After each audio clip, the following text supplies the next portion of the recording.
and we can just jump right in. Orca-Media is here, they're right there.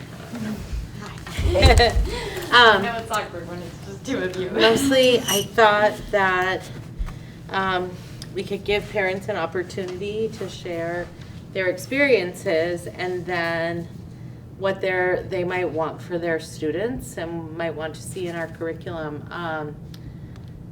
Right, and so Fletcher's just on the cusp of really getting to choose more courses. Mm-hmm. Yeah. I'm impressed you remember which kid I go to. I usually don't have trouble with that. It's not my strong suit. Okay. Cool. Yeah, I'm always impressed when you guys put up like on the Facebook or wherever, like what you all offer. I'm like, wow, that's really cool. Yeah. Like all the extracurriculars and stuff. But I'm not as familiar with the day-to-day, so. Yeah.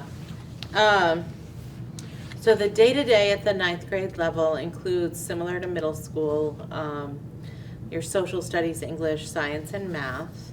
But it really opens up the world of project-based learning. There are some intro to engineering courses in the Innovation Center that kids can access.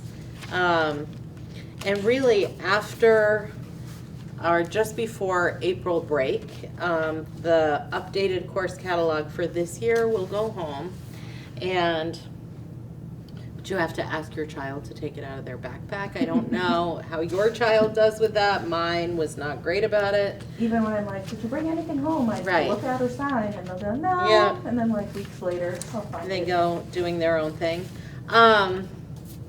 So then they get to choose PBLs or things from the Innovation Center. And it's been really interesting to see different courses unfold. The project-based learning classes are really student-directed and student-driven. So, for example, this school year, our racial justice PBL has really focused, again, it's student-driven on storytelling and capturing the voices of students who feel like, for whatever reason, they've been, made to feel like they're other than the rest of the community. So there was a podcaster who came and did some interviewing. That podcast will be out later this winter. Again, voluntary. And so, yeah, we'll have projects related. Welcome. How do we find the podcast? I'll share it in my newsletter. I'm Lisa. Hi, Lisa. I'm Shelby Gerard. Yes, for Lacey's mom. Yes. Yes. Okay.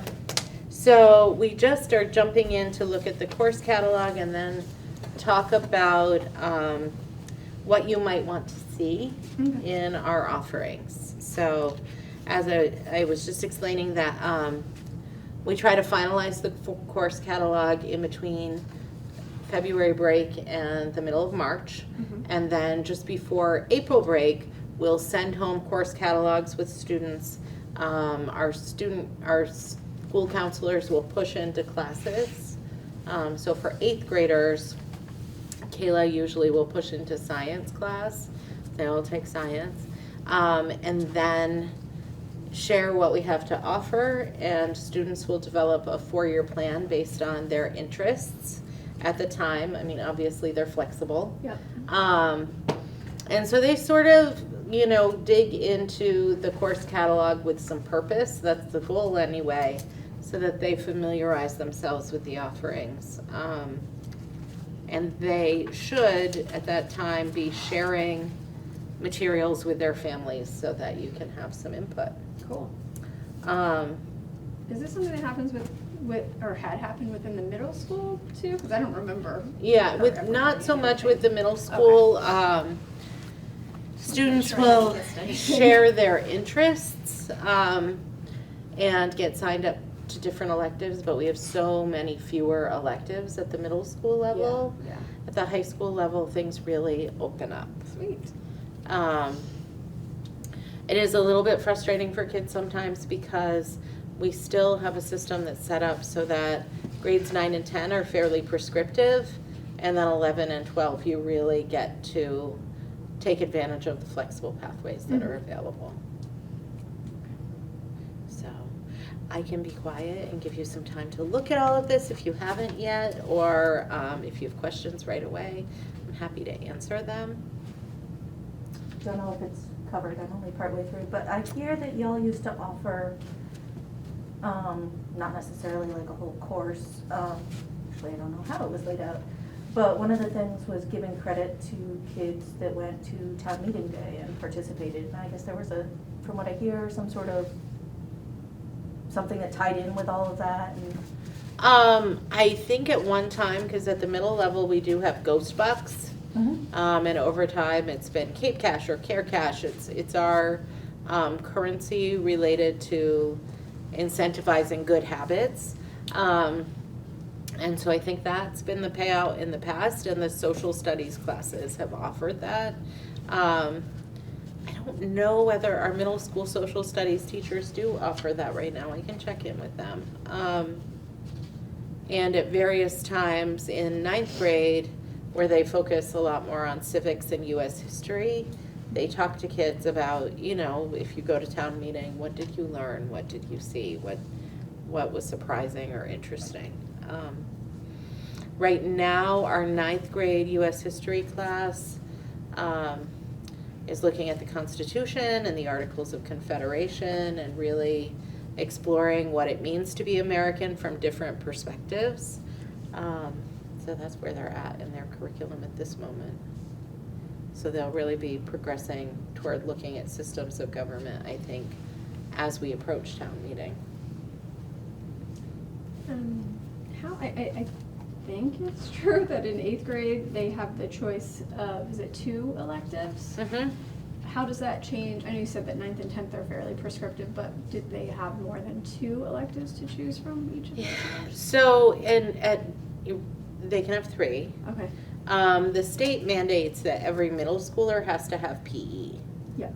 So when we look at middle school, you have social studies, English, science, math, PE, and then we have 2 more periods in the day. Mm-hmm. Right, so if you need a support block, that gets smaller and you can only choose 1. And if you don't, then you have 2 places where you can put in something you're interested in.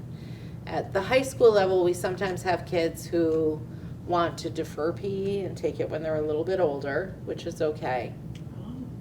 So then they can have different options. When my son went to school here, he put off PE until he was older because he knew he wanted to do a PE ILO. What's that? It's an independent learning opportunity. He was one of those kids who was like, I don't want to change in the locker room with other kids. Mm-hmm. Like, I play soccer in the fall, I play soccer in the spring, I ski all winter. Like, I don't need this. So what happens is you work with a PE teacher, do some journaling related to what you're doing for activity, log your activity, talk about, you know, part of it being part of a healthy lifestyle. The teacher who did it when he was there was Mr. Keenhold, who was an elementary PE teacher in our district for a long time, and then he came up here. And so he would give him like 2 articles a week he had to read related to health and fitness. And so he fulfilled his PE credit without taking a PE course here. Through really close relationship with Mr. Keenhold and just being active outside of school. And then he had the opportunity to take on additional. And then he had the opportunity to take other electives. He really loved music. So that was a part of his life each year of high school. Cool. So things do get more flexible at the high school level. Mm-hmm. Lacey was trying to tell me today that she had the option to drop PE in 8th grade. I was like, I don't think that's true. No, only in really extreme circumstances. I mean, if she... No, and she is certainly not a child who is very active outside Right. of school, so it would not apply. Yep. We do also at the high school level, just now I've gotten talking about PE, we offer after-school dance. Oh, nice. And so there's a number of students who fulfill their PE credit through doing dance after school. Cool.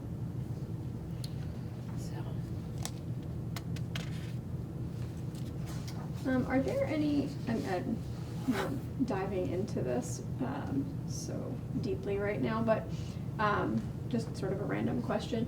Are there any courses related to debate, or is there a debate club that exists? Or? That sounds awesome. Yeah. So we had a debate club a few years ago when we had students who were interested. Yeah. They've graduated. Mhm. I think we work really hard if there are students who are interested in a specific topic to find an adult who will help them with that club. Okay. And we could reinvigorate that if we had students who were interested. Yes, my kid is very, well, I'm sure you've probably run into it, very into hypothetical questions, and I'd like him to channel that into something a bit more productive. Yeah, and I mean, thought out. yeah. Well, and the reasoning skills and the like supporting your ideas with Right. evidence that comes with that really can strengthen and help people clarify their thinking and their evidence collecting skills. So And we don't have that right now in our Okay. curriculum. So what is the process for, like, I'm assuming this is part of it, like seeing what people are interested in, but then how do you go from parent or other idea to actual course offering? There's a variety of ways that those things happen. So our teachers talk to the students every day. So they might have anecdotal evidence, like I have a pocket of kids really interested in X, Y, or Z. And then if they have capacity, they could run it as an elective. We also, the PBL program will send out a survey later in the school year and see what's on students' minds. So they phrase it in questions like, what are some things you're thinking about? What do you wish that we had or could do? So this year, as a result of that, we're running a racial justice PBL. We're running a economic injustice PBL, where students are looking at poverty in our communities. We have a food systems PBL, looking at the health of our food systems and teaching kids how to, right now they're growing microgreens and they're growing mushrooms and they're cooking with those things. And they've hosted at least one community dinner where they're preparing meals for people. And then we also had students express concern about the mental health of their peers. And so we have an Are You Well PBL. And that has led to students getting excited about mostly just 11th and 12th graders in the PBL, but they wanted to mentor younger students. So they're learning about how to be a mentor, how to have a healthy mentor relationship. And they will be, some of them are old enough to take the mental health first aid for teens course through Clara Martin. So they're doing some really neat things in that regard. And then this one I did not see coming, but I think it makes sense. Students expressed concern about media and social media and the ways in which messaging can be distorted, or the validity of some of the sources that bring media to young people in particular. So they have launched a journalism PBL where they're really looking at having their own school publication. We sent their first edition home with students a couple months ago. And now they're working on their second one, so they're partnering with the Herald to get that done. Right. I think my favorite part about the whole thing is that we poll our students, we see what's on their minds, and then put that out there. Bev Taft, who's the director of project-based learning, puts that out there for our staff and tries to help see who wants to help navigate students learning more about those topics. And is that something that happens starting in 9th grade? Or Students can access the PBL starting in 9th grade. okay. Yep. And would that be considered an elective? How does that figure into the curriculum? So it depends on the teacher teaching the class. Either it's elective credit, or like the food systems PBL is led by and facilitated by the 9th grade science teacher. And so sometimes, he has built in enough science into the class that a student could take it for science credit. Oh, okay. So there's some choice in that. The Are You Connected or journalism PBL is taught by a social studies teacher, and so students could get a social studies credit for that. So there's a lot of conversation that can happen with student services and students and families to determine what a student needs. And all of those decisions and the surveying that happens to move that forward, that all happens within the next couple of months? It will happen by the beginning of May. Yeah, okay, cool. So I guess that is the next one. Yeah. Yeah. Awesome. I'm curious to hear, I've heard from other families over the years this and that about, well, AP classes. I'm curious about Okay. exactly what's offered and when that occurs, and also the VAST program. Is that still a thing? The VAST program is still a thing. Consolidated? Yeah. Okay. Yeah. Stand for? I don't The know. Vermont Academy of Science and Technology. Okay. And it's an early college option for students in the 12th grade. So all students in the state of Vermont get a couple of vouchers that they can use to take college classes in their junior and senior years. Oh, that's cool. In addition, there are early college opportunities. So Norwich University offers an early college opportunity for seniors. VAST is one opportunity at BTC for seniors who are interested in the sciences and technology. And then CCV offers early college as well. It just really depends on what the student's pathway after high school is likely to be, because so we have some students who are like, I want to go to Middlebury. I just want to go to Middlebury from the time they're like ninth graders. And like a Middlebury, for example, wants to see you challenging yourself with APs and those sorts of things in your high school. Mhm. If you want to go to UVM, for example, they're going to take all your VAST credit or all your credit from early college, et cetera. So if you know sort of which pathway, whether you're moving toward like a more elite private school or states, I know it's hard to make those decisions. Yeah. Well, and you don't have to You make wouldn't that have to make decision that. in ninth grade, Right. right? So, yeah, those decisions are closer to your junior or senior year, and I think you can look at your data about, you know, success in high school, success in AP classes. We've had students be fairly successful. I think we hit 64% of our kids who took AP classes when they sat for the test earned enough credit to be able to get college credit for those classes. So that felt pretty good. And AP classes are pretty, those credits are universal more or less, right? Yes, yep. So for AP classes, they shift from year to year, so I should not do them from memory. We offer AP Language and AP Literature in the English realm. We offer AP US History and AP World History. We offer AP, this year, AP Bio, AP Physics, AP Chem, AP Calculus, AP Computer Sciences. There's more and I'm not remembering. So we try to have a broad array of AP classes offered.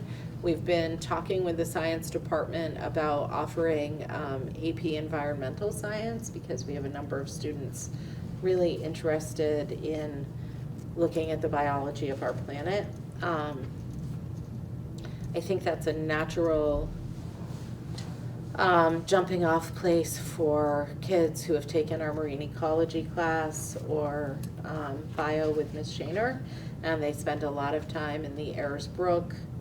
She also is the person who leads our scuba team. And this Friday night, they're putting on a fundraiser. I don't know if you have smaller children at home, but they have made with, Barbara Paulson, our local puppeteer.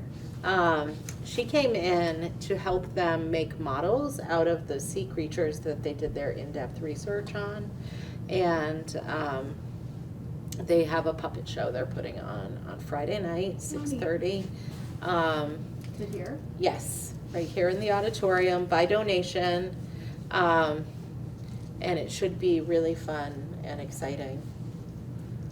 And all proceeds will help fund their trip to Marine Lab in Key Largo, Florida, where they explore the impact that plastics and the oceans becoming warmer and saltier have had on the coral reefs down there. That trip is just a snorkel trip. If students, and this isn't accessible to students until grade 10, but if students choose to be a part of the scuba program, they get certified over the summer.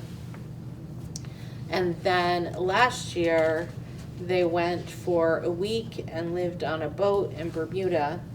I know, it sounds, they have assured me that it's a boat that, it's not swanky. They ate a lot of peanut butter and jelly. Apparently scuba diving makes you very hungry. But they work with scientists and clean coral so that hybrid coral that can live in warmer, saltier water can be grafted to it to help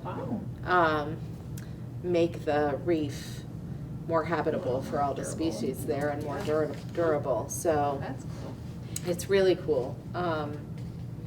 Is that something, another like sort of general question that I had that you made me think of with that trip? With all of the proposed budget cuts, one of the items that I remember seeing was any kind of like travel, like extensive travel. Yeah. So would that include things like what you're talking about? So right now, what happens is we basically pay for the tickets out of our budget for the travel, and then other things come through fundraising. So that would mean the kids and the staff would have to do more fundraising for those things.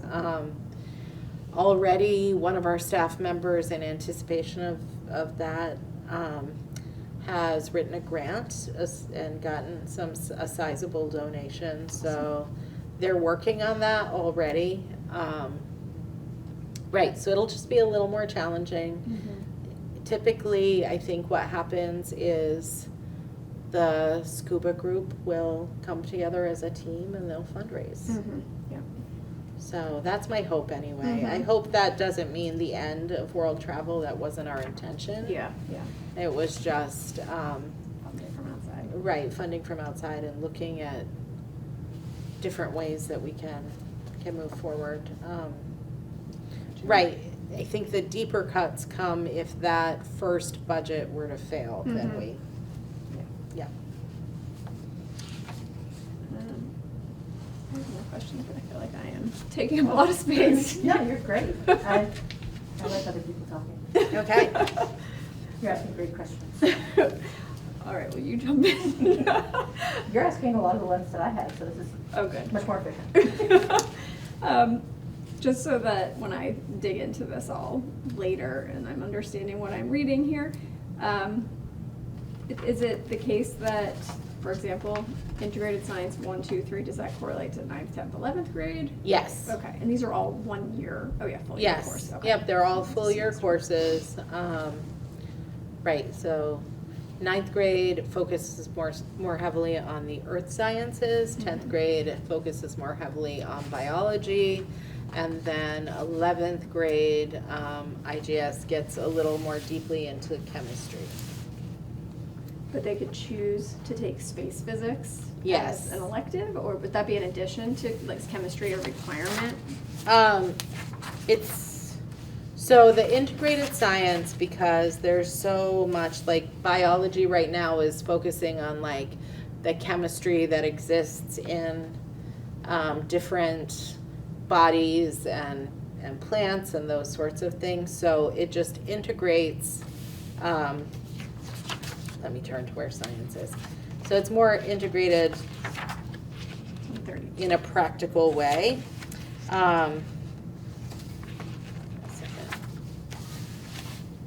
Yeah, so space physics is integrated science 3. It has more of a focus, so the biology with chemistry and earth science with chemistry, right. And then space physics is really deeply into physics.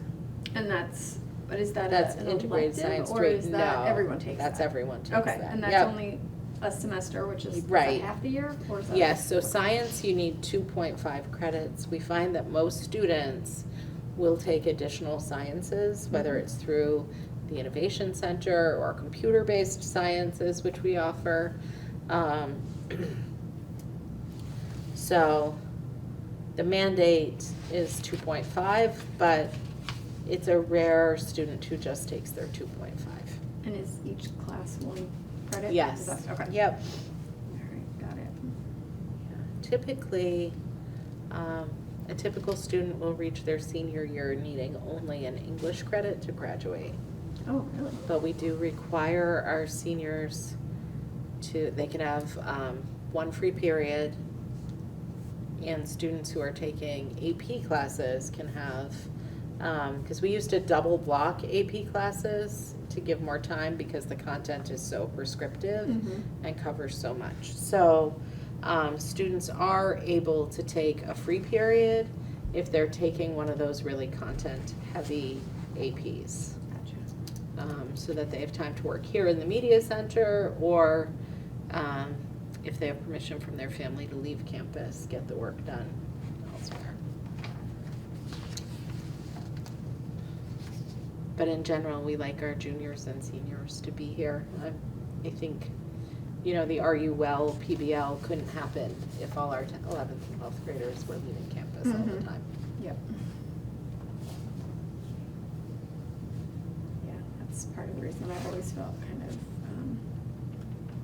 conflicted about AP classes versus college credit classes. Because there are none that are, they would all require leaving campus, I assume, like. The APs are right here. The APs are, right, but Yes. anything else, like, are those largely virtual, or are they? CCV I think is largely virtual. Mhm. VAST is up on the campus at BTC. BT, right.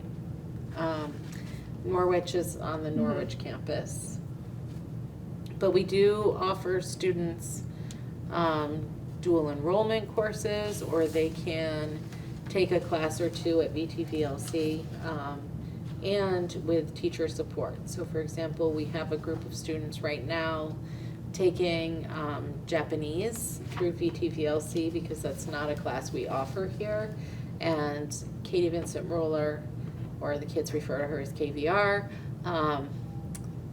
supports them during callback to make sure that they're progressing, that they're understanding what they're getting, Oh, cool. that they have a relationship with a teacher who's supporting them in accessing pretty challenging content. What exactly is callback? So callback happens twice a week. At the middle level, it's mostly used by teachers who are on the students' 8th grade team. So right now they're working on their OCTAG rally cars, which is an integrated studies unit.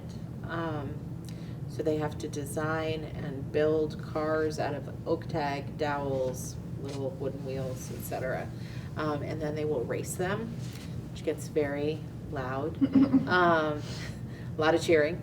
So they're incorporating physics and math and all of those sorts of good things into building these cars and having fun while they're doing it, and they do a whole marketing piece too. And so callback is being used for integrated studies at the middle level. At the high school level, it becomes a little more important for students, like if they're sick and maybe you're really good at English and social studies, but you're struggling because you missed math and science classes. So you can ask your advisor to have you called back to your math and science teacher, and then that gives you a block with your math teacher and a block with your science teacher. It also offers opportunities for enrichment. We have a guitar playing club that Tuesday mornings you can get called back and learn how to play the guitar. We have a teacher who's really passionate about hockey. Mr. Sievert, the 9th grade social studies teacher, plays hockey, and he has been doing a rotation where kids can sign up to play floor hockey, and he teaches them all of you know, the rules of that game in case they don't know, because we don't have a hockey program. Mhm. So it can be for enrichment, it can be a time for clubs to meet, our high school student government meets during that time, or it can be a time to meet with your teacher and get a little extra support.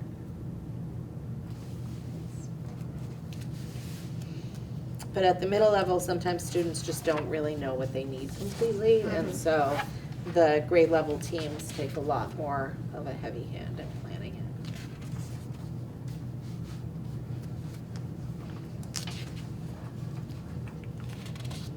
Hmm.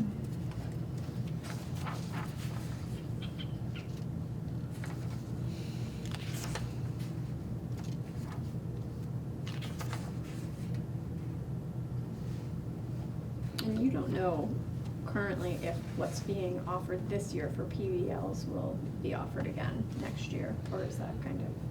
Yeah, it's always fluid. Yeah, okay. For example, the racial justice PBL, we've had students who are interested in it or interested in taking it. I think it's been a PBL for almost 9 years.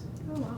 It's just, there's a lot of momentum, and we have middle schoolers who like look forward to being able to take it and Mhm. really drive that momentum. Yeah. Food systems is another one. It's really interesting. The PBL has sustained, but the staff member leading it has changed for both of those. And I would say RUL is another iteration. At one point, it was mindfulness and movement PBL. So there's just different, they shift based on the students who are interested. Mm-hmm. Yeah, so.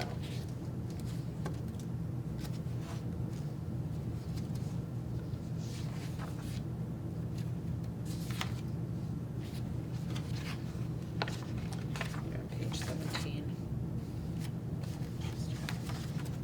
I don't know if this is like an appropriate time to ask or bring this up, because it's only sort of like tangentially related, but this RUL PBL has me, I'm on the board of a small like summer camp for middle school kids, and the idea is to build leadership and peer support and connections for kids as they're like entering middle school and in middle school. Is it GEMS? Yeah. Yeah. And so I'm just wondering if there's some tie-in. We just had a retreat this weekend, and we were one of the things we were talking about was ways to build in like some mentoring opportunities outside of what we can offer as you know at the camp, which has 2 very, very part-time, not even staff, but contracted folks. So I wonder if we can overlap in some. That would be really way. interesting. So Kara Merrill was on the board for a while. Yeah. She's still on the board, she's just not as available or Right, active and these she days. doesn't, she's not working with the middle schoolers anymore. right, yes. So we'll have to Maybe. strong arm Kayla into joining. I know, that's my hope. Yeah.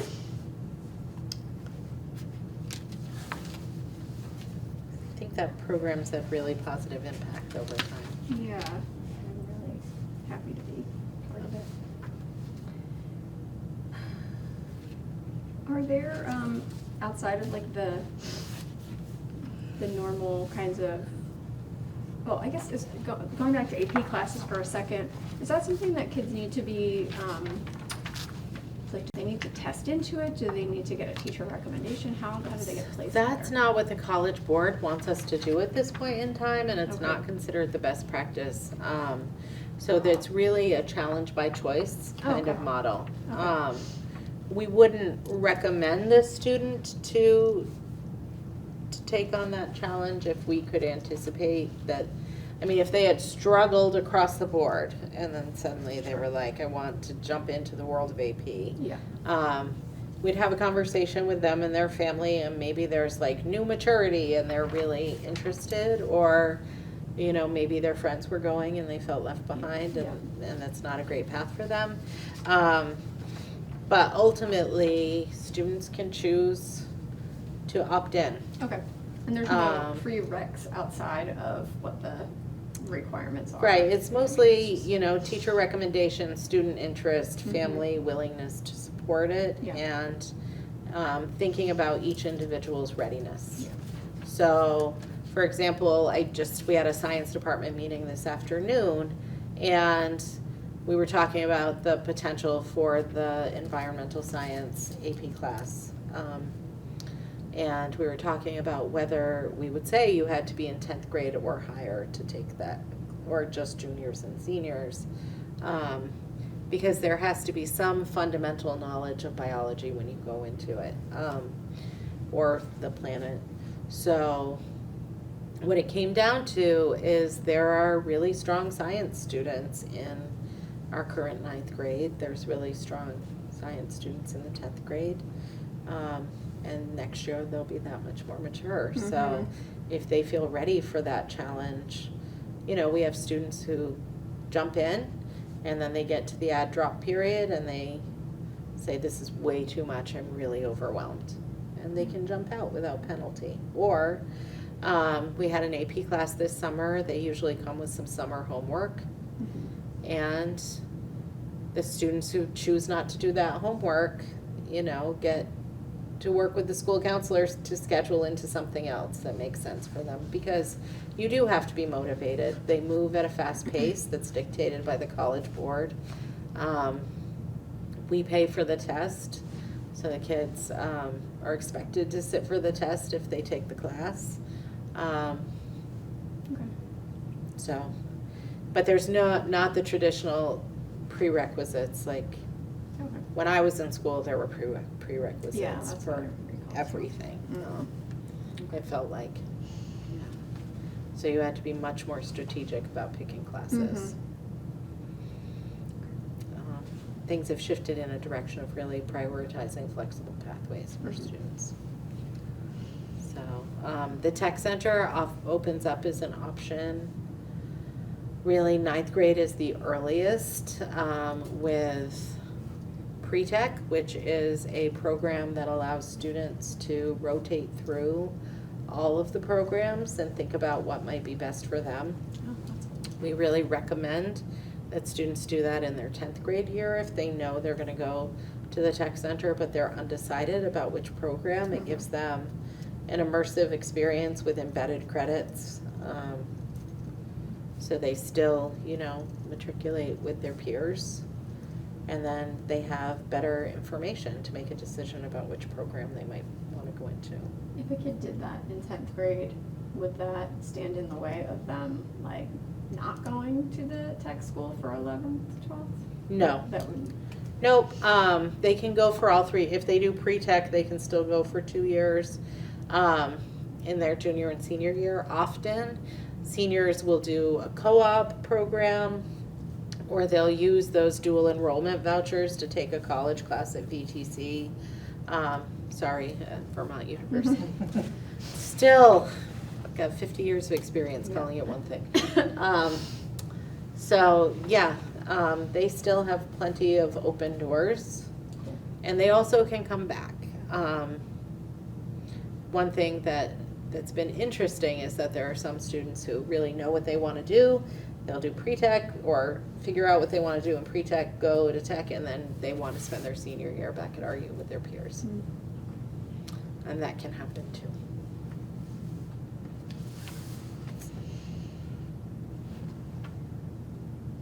Any specific areas of interest for your students that you might be interested in hearing more about, or any wonderings about what they might want? And obviously you can email me after this too, or give me a call if you think of a question after we meet. Well, I know my kiddo's really into art, and I know there's one day a week when he doesn't have any art classes, and he's always sad about that. Yeah. I know I've heard from him and from other people in the community that the waterfall schedule is confusing and kind of hard to get all the things that they want when they want it and figure it out. Yep. I'm assuming there's no plans to rejigger that. Not at this time. I've heard generally positive feedback.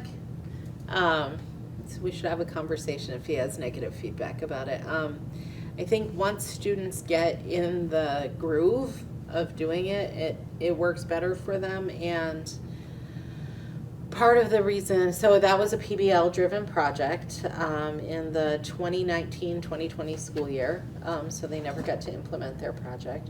We had a group of students who studied the human brain and how it learns best.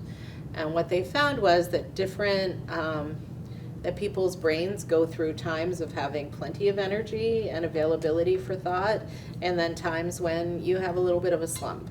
And so if we could move when a course falls, like if you are someone who struggles with math, like me, and you consistently had math at a time of day when your brain was not functioning as well as it does at other times of day, then you amplify your struggle.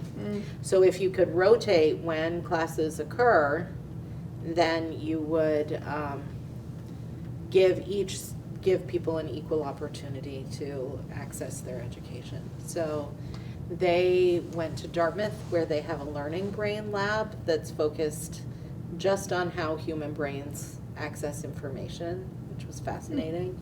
And they went to different schools and explored different schedules and interviewed kids about how the schedules were working for them. And then school got closed. So that schedule was sort of tabled until 2 years ago when we implemented the waterfall schedule. We still had all of that, and some of the younger kids who had been a part of that PBL were like, what happened to all our research? So we were able to dust it off and work with staff to figure out how we could get it implemented, and generally the feedback is pretty good.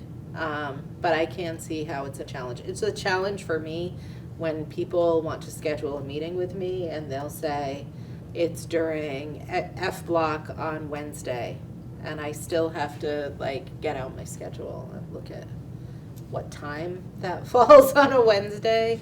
It's not insurmountable, but because I don't live the rotation of being in a classroom all the time, it's hard for me to keep straight in my head where F block falls on Wednesday.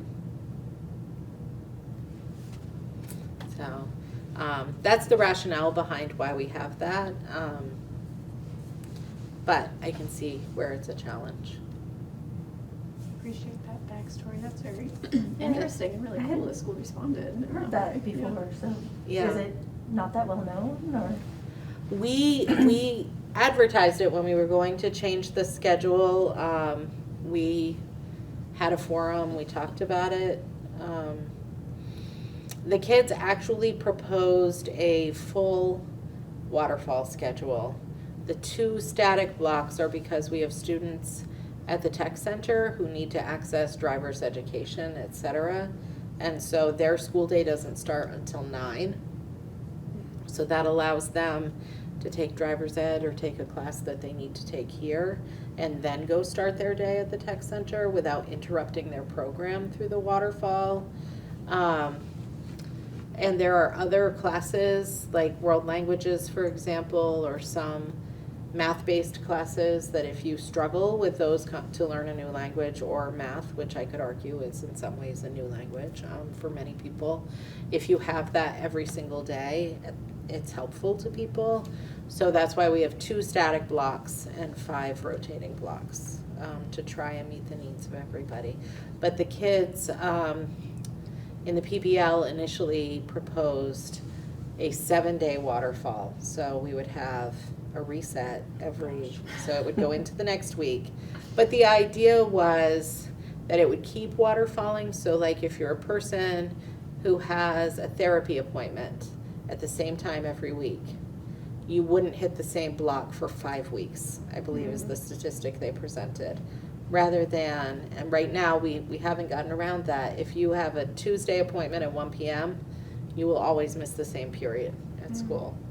So they were being really thoughtful because we do have students who go, volunteer at the elementary school or have appointments that they can't miss each week. So that was their vision. And then we worked with staff and we brought proposals to the community forum group and really hammered out something that felt like it worked for most people. Yeah. You mentioned mentioned driver's ed, and so that always happens in the morning, or no? Not for RUHS students. Oh, okay. So, there are state caps for how many students you can have in a class and in a car to drive. It's Sure. very regimented. So the way it works, we're very fortunate to have our own driver's ed program still in school, which I feel strongly about from an equity standpoint. Mhm. So as soon as your student gets their permit, you should send that off, a copy of it, to our student services department. And then, based on their birthday and when they get the permit, so they're put on the wait list, they go through the list and get priority based on age and permit. And they get one opportunity, they get their slot, and unless there's a really extenuating circumstance, they're expected to complete the class within a semester. And that's prescribed by the state, not us. So you'll get paperwork at the beginning that's like, I commit to having my student here. We had a student break their right leg one year, and then the state flexed for us on that, and it could last long, because you can't drive if you're in a cast. So, and then we have to get a waiver to extend into the next semester. But Does the coursework happen during the school day, or is it yes, outside of it? yep, Oh, it okay. all happens during the school day. Unless there's an extenuating circumstance where the student is sick, Mhm. and then our teacher will work hard to schedule them during callback. Or we're gonna have a half day on Friday, and if he has students who really need to be caught up, we might release him from PD, and then he can take a group driving to make up driving hours. Because again, we're accountable to the state, and we Mhm. have one semester per student. If a student just gives up their slot, essentially, because sometimes it is so rare, but sometimes we have students who, for whatever reason, don't do the reading, don't do the homework, don't complete the class, it's a one-shot deal. Okay. So we're not going to put you back on the list, Mhm. because there's always a list. So you get a permit when you turn 15? Yes. Okay, so with my kid, she's very anxious to learn all this stuff, so she turns 15 in November, Uh-huh. so then we would let you all know, and then the earliest she could get into this driver's ed course would be January or the following semester. Right, But she might if not there were even no, get into right. Typically, kids will start, the earliest ninth graders who start getting into, or the earliest students who start getting into driver's ed is partway through 10th grade.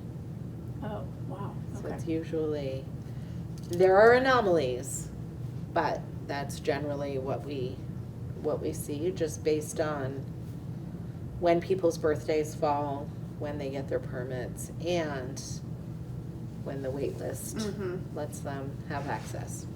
Alright. That's good to know for planning. So I think we serve about 30 per semester. Oh, Because of okay. caps, limits, et cetera, we can't. We have one teacher, and you can only have 3 kids in the car. We have a Mhm. Subaru Forester. Mhm. My husband loved that when we moved here. He's like, they have a Subaru for their driver's ed car. It's true. Yep. Cool. And that would be an elective, like one of their 3 electives? Yes, that's to- 0.5 elective credit, Okay. because it's a half-year class. Usually the motivation's pretty good. Yeah. Our driver's ed teachers like to joke they don't struggle with classroom management because everybody's so motivated Yeah. by passing the class that they just do what's expected. Mm-hmm. It's not my experience with 8th grade English for all the years I taught.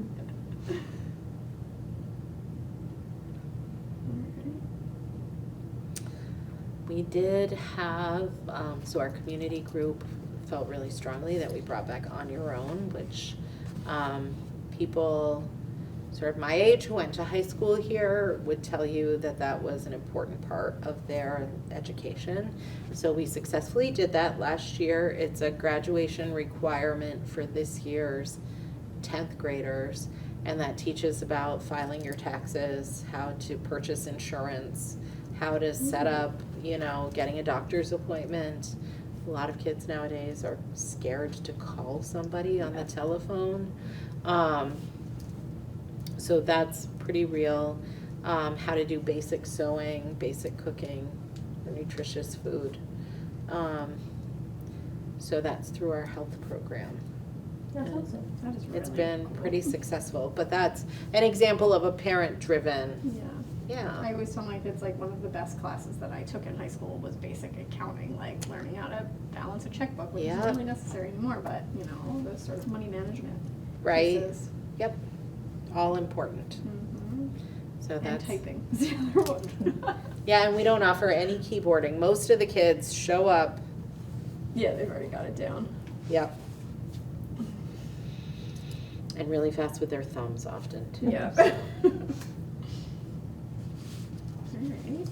cool. I think I have any other questions? I probably will after I look at all of this stuff. Yeah. There's a lot to. Yeah, is there any way to, like, for these parent meetings, is there any way to, like, provide us with whatever the topic is beforehand so we can, like, read it? And I always feel like I'm trying to listen to Oh, you and mean then, with the document? Yes, Yeah. that would have been a good idea. Well, especially this is, Because I was advertising that this was going to be about the course catalog, et cetera, and then I should have linked it. You're right, that's a good idea. Are there topics you would like to, so for next month, are there topics you'd like for me to touch on? I think that comes to mind really for me, I don't know. yeah, drawn a blank, but Okay, well, if you think of something, let me know. Because I'm always interested in more engagement. Do you often have more than this small group? So this, if people are frustrated with something we're doing, absolutely. yeah. This year, you're 100% more than, I've had one parent at each forum so far. Oh my gosh. Yeah. Wow. So we've doubled the number this time, thank you. Yeah, so we're just looking for ways to get people more engaged. Yeah. Well, and if people feel like things are fine and they don't have any questions, that's okay, but just the input is so nice to have. Mm-hmm. I would say, in terms of feedback, one thing that would be helpful possibly in like advertising each of these, and that like I'm linking to the catalog, that would have been cool too, but I just didn't even really understand what that meant. I was like, course offers, like, does that apply to me? I don't really know what that is, so I had reached out to Lacey's advisor to get more information about it, and she was able to tell me a little bit more. I was like, oh yeah, that's something that I want to show up for.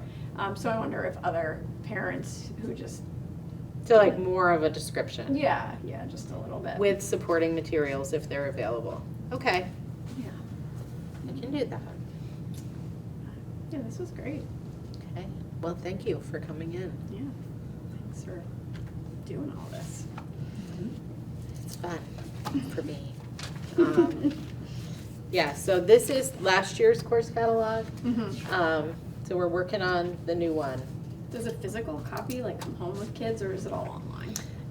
So it's online, it's on the website, and we have, we'll send it home with 8th graders. Not every grade level gets it, but they will have, Kayla, our lower grades counselor, will push into usually Greg Hansa's class and talk to kids about the opportunities available and give them one of these and a blank 4-year plan document so that they can think about what they might want to do, and then use some tools provided by VSAC to understand, like, I don't know why it came to mind, but a few years ago we had a student who really wanted to be a mortician. And so then they can go to VSAC and look and see what that requires for education, and then map their way through high school, like, oh, I want to take anatomy and physiology, I want to take these different things. Cool. Yeah, so it helps it gives some purpose to a document this big, which if you hand this to a 14-year-old, Yeah. like, I don't care. Yeah, my 14-year-old did not come home with one of these, or maybe he just chucked it somewhere. He won't have it until the end of this year. Oh, okay. So just before April break is when I would start saying, like, are you talking about four-year planning? Is there anything in your backpack that I might be interested in related to mapping out what you're gonna take for classes at high school? And I also put it in my newsletter, this is happening, Student Services is pushing into classes. And Kara Merrill does the same thing for grades 10 through 12. So she'll talk to them and help enroll them in classes that are meaningful to them. And help them get credits toward graduation. Do you have an inkling on what the next month's topic is gonna be, or? I don't just yet, I was hoping that you would have ideas. Last year, what we did in February was talk about the budget and talk about the things we were excited about with the new budget, or things that, maybe we were concerned about, and I answered questions. So, Well, obviously I wasn't here, but can you give me like a highlight of your like top 3 highlights of that are good about the budget? I know a lot that's they're bad good. about So it. I think one of the things I'm feeling grateful for right now is if we're able to pass the budget that the board approved, there will be some hard work that has to happen related to fundraising for world travel, et cetera. And we will be down, we have a media support person, and that role will go away. So those are the biggest hits for RUHS. There are some pieces that, we're on our budget now that were our go-tos. Like if we wanted to have an assembly, we could use that student services line that comes out of there. So what I'm most excited about is that our day-to-day experience will be able to be the same in many, many ways, because we have worked really hard on curriculum that's engaging for students. There were a lot of questions at the last board meeting about our administrative structure right now here in this building. And one of the things we've been hearing from community for the past few years is that they're concerned about behaviors and kids not getting what they need in terms of mental health and support, and the impact that has on those children, the children experiencing the crisis, but also their child who comes to school and sits next to that and struggles to pay attention and learn when somebody else is really struggling. And so we've worked really hard on moving people around. So we haven't added a position since COVID. We cut a position since COVID. We had one person who was ESSER funded, who, when the ESSER funds went away, their position went away. So we haven't added any positions throughout this time, but we have shifted resources around to meet those needs. In the month of October, we had 200 discipline referrals, mostly related to cell phone use. In the month of November, we dropped to 100, so it was 202, then we dropped to 100. It went down again in December, but I'm not counting that data as part of a trend. I mean, first of all, it's only 2 months, because it was 2 weeks shorter, basically, than the other months. So I feel like we can account for that difference. But I think what we're doing is working, and if you came during the school day to visit, I think you would think it feels like school. So we really are, I really feel grateful that we have the mental health supports internally that we have, that our Dean of Students has a mental health and behavioral science background, so that it's not just thinking about like, what's the punishment for this? It's like, this is a whole human being. How do we wrap around and support this behavior shifting so that they can be successful and the people around them can be successful? So I mean, that part of the narrative feels really important to me. Yeah. Because, yeah, I think if administration is doing its job well, then it feels like, oh, teachers are in the classroom teaching, and it feels like, we're sort of invisible unless we're visiting the classroom. I'm fully on board with all of that and was feeling very uncomfortable watching that meeting and hearing all of the people who were calling out administrative costs, this, that, and the other thing, but It is expensive. it is, Yeah. but it's necessary too. Yeah, I don't feel like we're fluffy in that regard. No. But that's just my thoughts about it. You have any questions? I don't know if I really answered your question fully in terms of, like, what are the things I'm excited about? Like, maintaining the keeping status quo and pace. continuing to build momentum. There's nothing new or different in terms of, like, I mean, there's no increases anywhere, everywhere. There's no increases Yeah. anywhere. I will So- say we have leveraged as much grant funding as we can to, have state-of-the-art technology in our innovation center. So students are using laser cutters and vinyl cutters and CAD and doing all of those sorts of things in there. We've continued to sort of right-size our arts programs. After COVID, the first year after COVID, we had 3 students in band. And then 6 for a couple years. That was scary. So I was pretty emotional when I saw 34 kids across our band program from middle school to high school on stage at the last performance.